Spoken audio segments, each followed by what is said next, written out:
Back with this Fox Alert. Tropical storm Helene now barreling north as it has carved a path of death and destruction in its wake. There are reports at least 6 people have lost their lives across Florida, Georgia, and South Carolina. It's still early, I hate to say, in this process. You look at the monster size of this thing as it moves its way up the southeast. 4 million people have no power, and that could go on for some time. Rescue and recovery efforts are underway. Officials issued flash flood warnings this morning from Atlanta up to the Western Carolinas. Florida Governor Ron DeSantis with this when he spoke just a few minutes ago.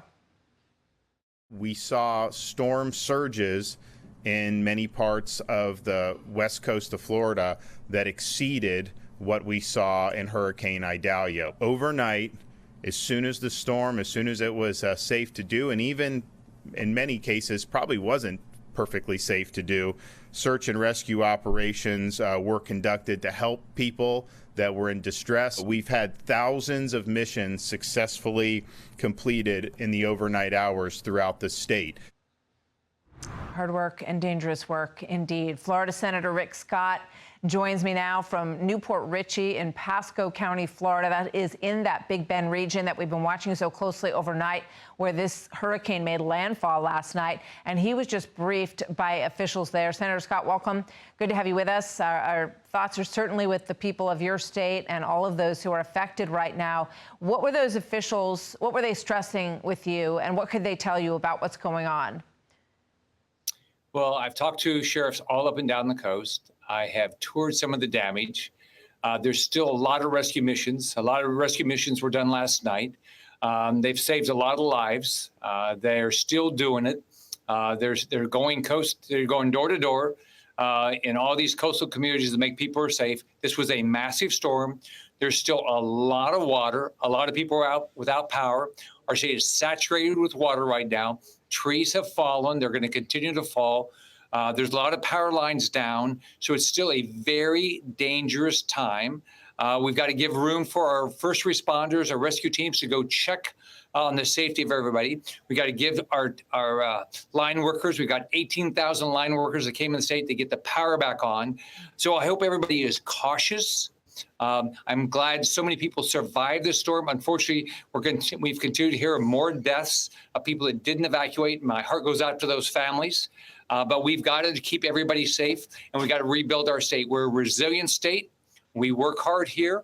I'm going to make sure the federal government is a partner. I've been talking to FEMA every day, talking to the SBA. All the federal programs will be in here, working with local and state government and individuals to make sure all the federal resources that can come here will come here. Yeah, as you were talking, I saw this video of a woman who had one of those headlights on her head, and she's taking her little baby out with these rescue workers. And I thought, you know, she was prepared, right? She had her lights. She had all of her equipment, probably. If she had that light on her head, she probably had been thinking about how to keep her family safe. And this thing was just a monster, as I said. So, you know, we send all of support and love the way to Florida and to these people who are dealing with this, Georgia as well. I want to ask you about another big story that's going on today, Senator, and that is Vice President Harris's visit to the border. Arizona, obviously, a very important state in this election. Most recent polling shows President Trump up by 3 in Arizona. Your take on her visit there today and what you think is behind it politically? Well, what has she been doing for the last 3.5 years? She's the border czar. So if she's acting like she cares about the 76,000 people died of fentanyl last year, one of every 44 Americans was subject to a violent crime in 2023. So somehow now she cares. If she cared, she would have been at the border before. And if she cared, she'd be in Florida right now, making sure all the federal resources are here right now. But, you know, all she wants to do is win an election. She doesn't care about American citizens. She just wants to win an election. This is just a photo op to act like she cares. Let's take a look at some of what she has said over the course of her vice presidency on this issue. I'm not going to vote for a wall under any circumstances.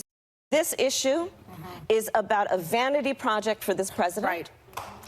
And I think there's no question that we've got to critically re-examine ICE and its role and the way that it is being administered and the work it is doing. We're not going to treat people who are undocumented across the border as criminals. On the subject of transnational gangs, let's be perfectly clear.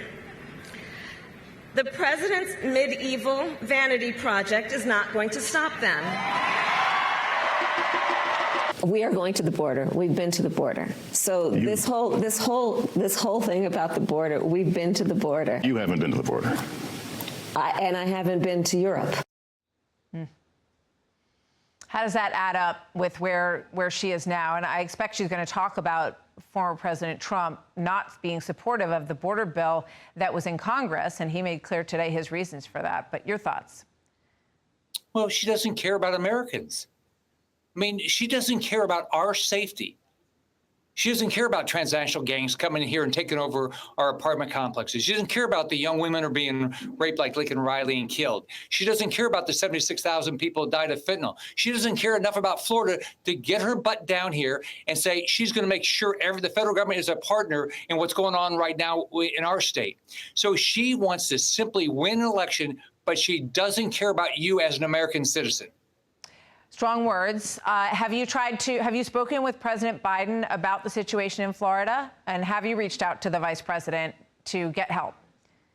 So I've talked to all the cabinet officers in Florida. I've talked to sheriffs all across our state. I've talked to the FEMA director, the regional director for FEMA, the SBA. I've talked to all the federal agencies that can have an impact.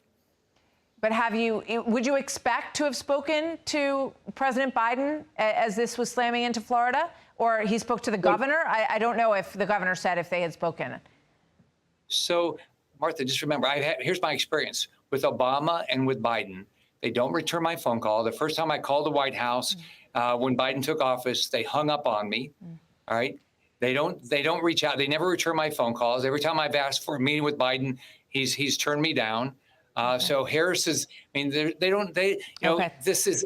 fascinating how they act. Senator, thank you very much. Senator Rick Scott, and we're thinking about everybody in your state. So be well. Thank you, sir. I'm Steve Doocy. I'm Brian Kilmeade. And I'm Ainsley Earhart. And click here to subscribe to the Fox News YouTube page to catch our hottest interviews and most compelling analysis.